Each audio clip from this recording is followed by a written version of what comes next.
Selain mengembangkan benih bunga gemiter asli Bali, salak Bali juga akan dikembangkan agar buahnya lebih berisi dan kulitnya tanpa duri.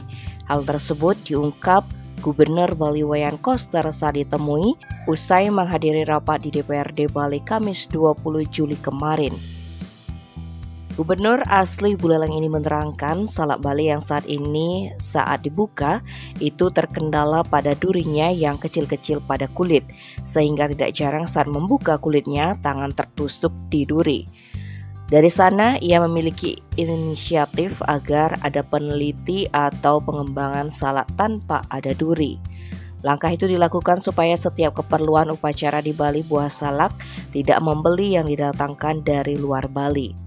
Sebab perputaran ekonominya tidak dapat dinikmati langsung oleh masyarakat Bali. Sehingga dengan menggunakan salak Bali yang berasal dari petani-petani salak Bali, otomatis peredaran uangnya akan dinikmati di Bali.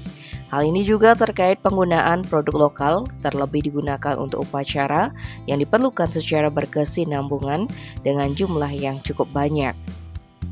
Selain diteliti dari segi kualitas buahnya, tim peneliti khususnya Dinas Pertanian diharapkan juga membuat tumbuhan salak agar bisa berbuah dengan waktu yang cepat. Dengan demikian, dalam kurun waktu yang dapat ditentukan agar buahnya bisa dipanen. Tim Bali Express melaporkan.